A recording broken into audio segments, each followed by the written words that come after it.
My name is Leah Cohen, I am 25 years old, and was born into a Jewish family in Israel, where faith was not just a custom, but part of our daily identity. From an early age I learned the rituals, took part in religious celebrations, and heard countless times that the Torah had all the answers I needed. To everyone around me, I was the obedient daughter, the young woman who honored her heritage. But inside, there was an emptiness that external practices could not fill. Today, when I think about my journey, I realize how close I came to completely rejecting Islam because of a distorted translation of the Qur'an. That experience could have kept me away from the truth forever, but in reality, it was the trigger that led me to the most transformative discovery of my life. Before I continue with my story of conversion, write in the comments where you are watching from. I want to know how far this testimony is reaching. On the outside, I was the daughter everyone expected. I kept the rituals, respected the Sabbaths, and repeated prayers that were part of my family's routine. Yet inside me, there was a storm no one could see. I asked myself, night after night, do I really know God, or am I just following inherited customs? That question seemed to echo in every silent space, and the more I tried to silence that inner voice, the louder it screamed. I remember moments when I was surrounded by people in the synagogue, yet I felt alone. The words were on my lips, but not in my heart. Faith felt like something external, something I carried because I had to, not because I felt it. I looked at the faces around me and wondered if everyone shared that same restlessness, or if the problem was mine alone. Over time, that emptiness became unbearable. It didn't matter how many times I repeated the prayers, or how many family celebrations I attended. Something inside me said that an essential piece was missing. I wanted more than tradition. I wanted real closeness with the Creator. But how could I admit that in such a traditional family? How could I say that despite having everything, roots, identity, community, I still felt incomplete? I kept those questions to myself, as if they were a shameful secret. When someone asked me if I was okay, I smiled and said yes, even though inside there was a hole that grew bigger each day. That sense of spiritual distance started haunting me even in the simplest moments. Walking through the streets of Jerusalem, I saw tourists, Christians, Muslims, and Jews side by side. Each carried their faith, their way of seeking God. And I, who grew up in one of the most religious lands in the world, felt unable to answer the most basic question: who is God to me? That was the question that never went away. I tried to ignore it with studies, with friends, even with meaningless distractions.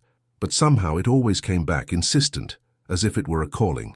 Deep down, I knew, sooner or later, I would have to face this search head-on, because continuing to live only for appearances was no longer possible.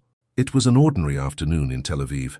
I had gone out for a walk in a park near the university.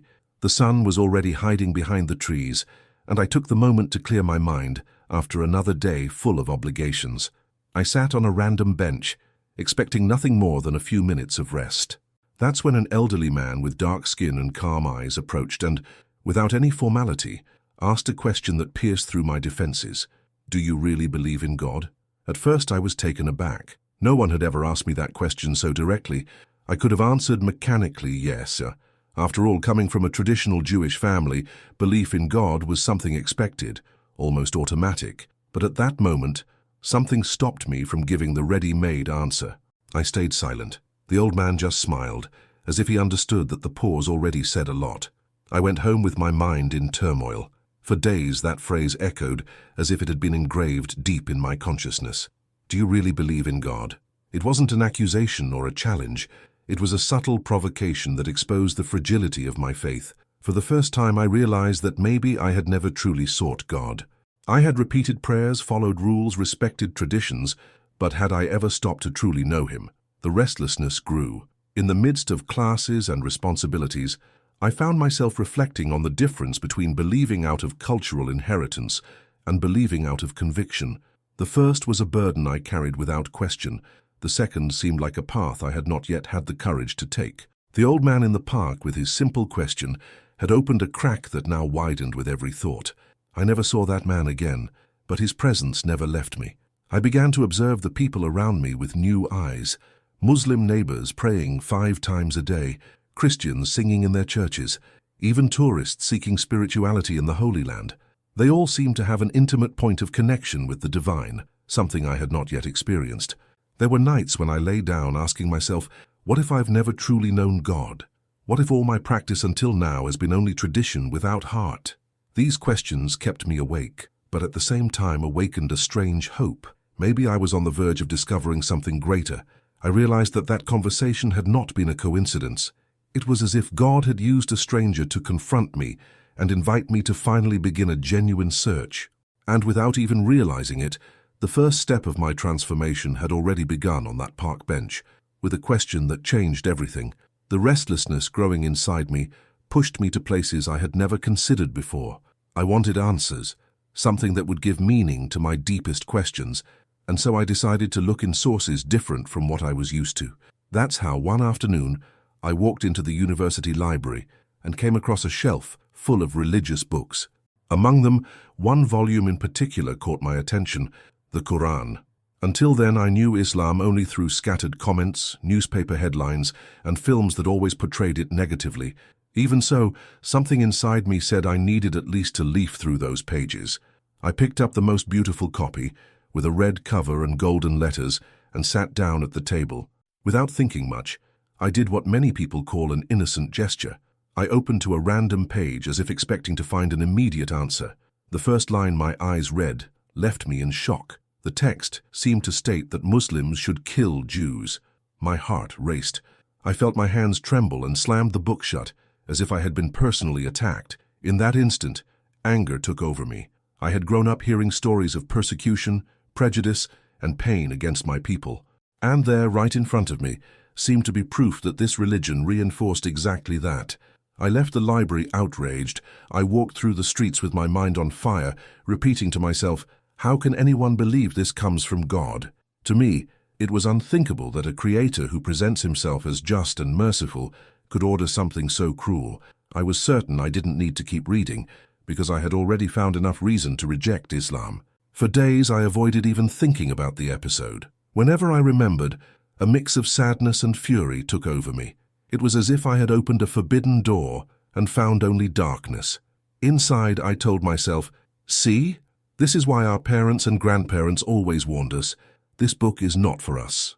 But despite the outrage, something didn't add up. I remembered the calm expressions of my Muslim neighbors I saw every day, their united families, and the respectful way they treated others. How could these people follow a faith that preached hatred? That contradiction quietly haunted me. I didn't know it yet, but that first contact with the Qur'an, so distorted and painful, would only be the beginning of an unexpected path. I would still discover that there was much more behind those words, and that the truth was not in the first translation that had fallen into my hands. Still shaken by what I had read, I decided to vent to a classmate at the university. He was Muslim and had always treated me with respect, never trying to impose anything about his faith. I told him almost accusingly about the words that had wounded me. I expected him to remain silent or try to justify, but his reaction was very different. His eyes reflected shock and sadness.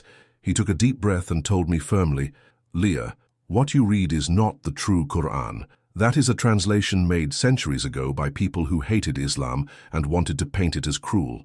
You cannot judge an entire religion by a corrupted text. His words left me stunned. I had never considered that even translations could be manipulated to transmit messages different from the original. To me, a sacred book was immutable, but I realized that the way it is translated can completely change its meaning. At that moment, I felt as if my heart had been struck twice. First by the pain of believing that the Qur'an preached hatred, and now by the revelation that I had been deceived by a forgery. My friend insisted, if you truly want to understand, go to a mosque. Ask for a copy translated by someone trustworthy. Read it calmly and compare. Only then will you know what is actually written. His words echoed within me.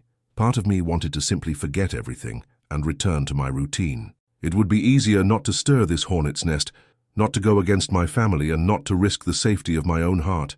But there was something stronger, the sense that I could not end my search with a lie. If I wanted to know the truth about God, I couldn't stop at a corrupted version. I spent entire nights thinking about it. I asked myself, how many times throughout history have people twisted messages to manipulate others? Could this be yet another one of those cases? The more I reflected, the clearer it became that I needed to go beyond that first experience.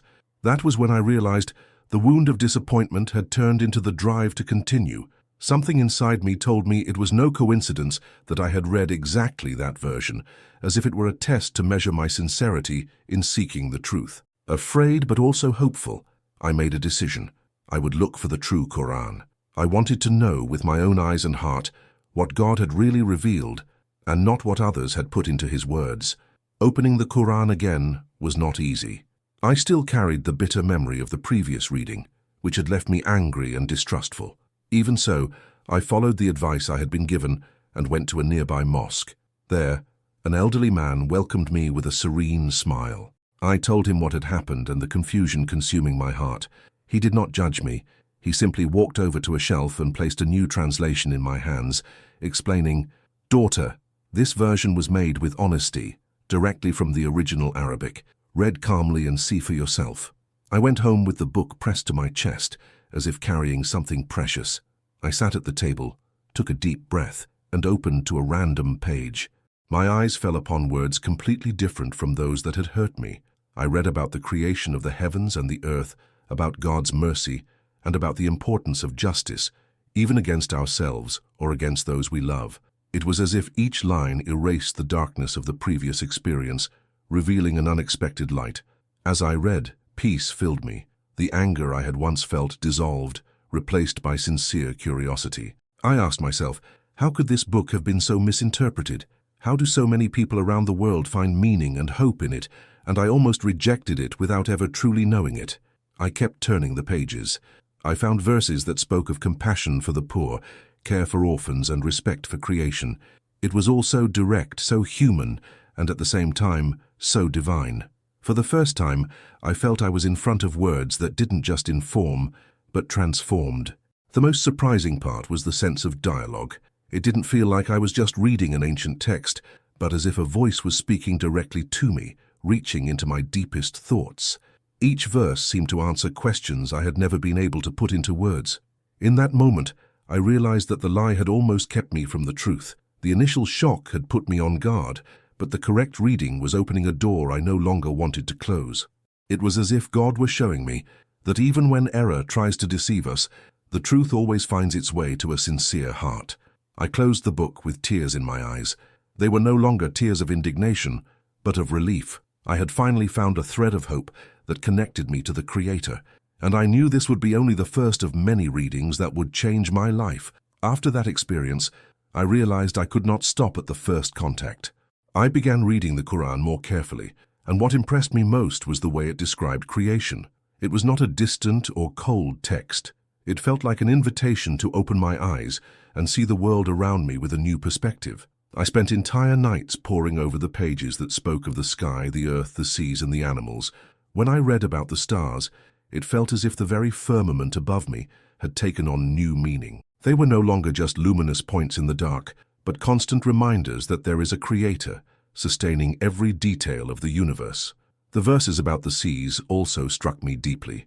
I, who had so many times looked at the Mediterranean, thinking of nothing beyond its surface beauty, now saw each wave as a sign, the movement of the waters, the life they hold, the way they obey invisible boundaries. All of it became testimony to the order established by God.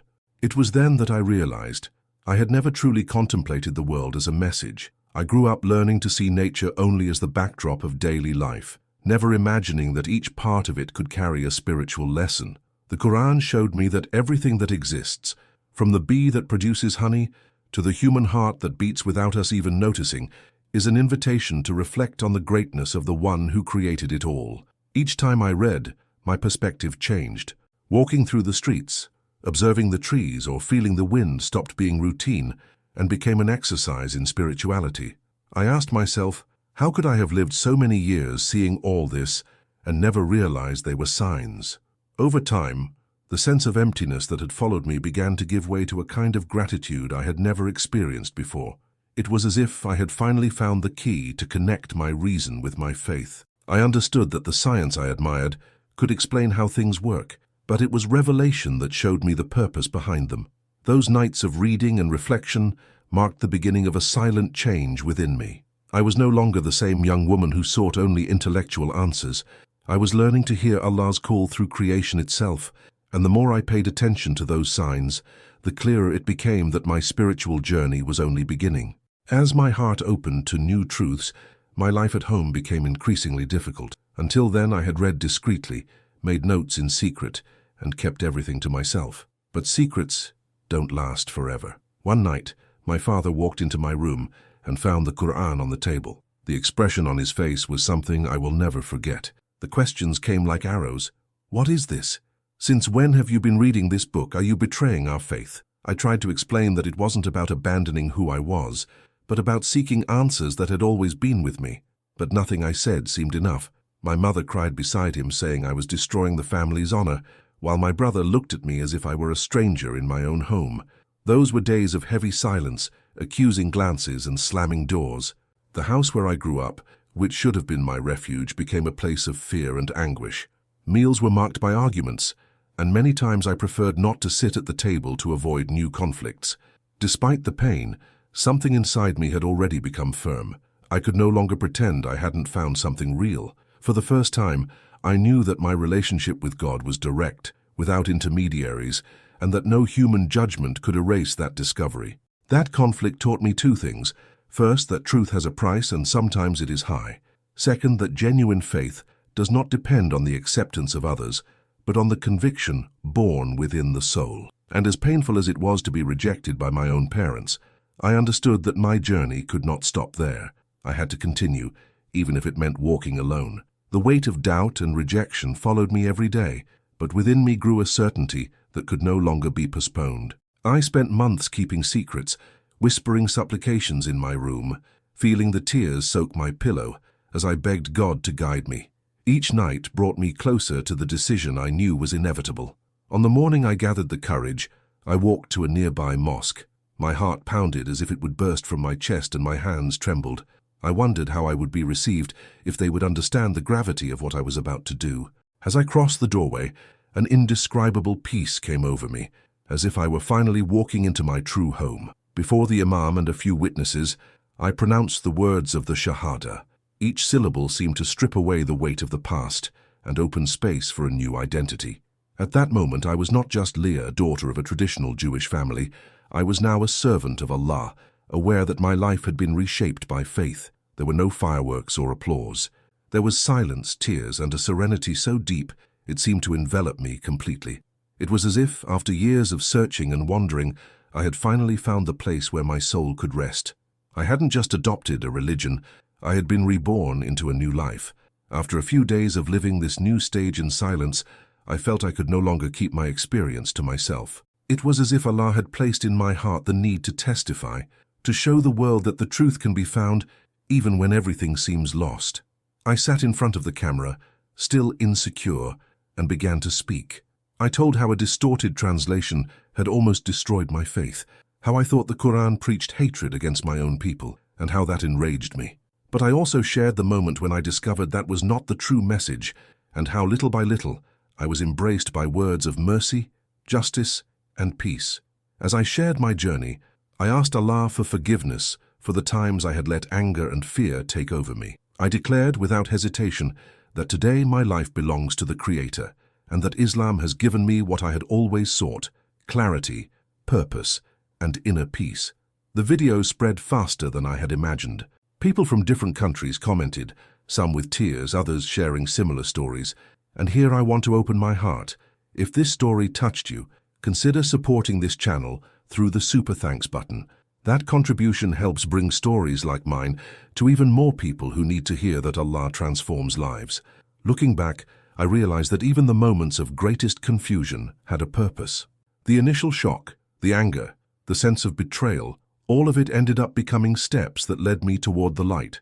I discovered that Allah is able to use even human mistakes to open doors to the truth. Today, I walk with a certainty I never had before. I am not alone, and my life has a meaning far greater than traditions repeated without reflection. With each prayer, I feel that I am reborn a little more, and I understand that true faith is not imposed, but discovered in the depths of the soul. If you've made it this far, I want to ask you something simple. Share this video in groups and on social media. You never know who might be waiting to hear that truth exists, that hope is not lost, and that Allah never abandons those who seek Him with sincerity.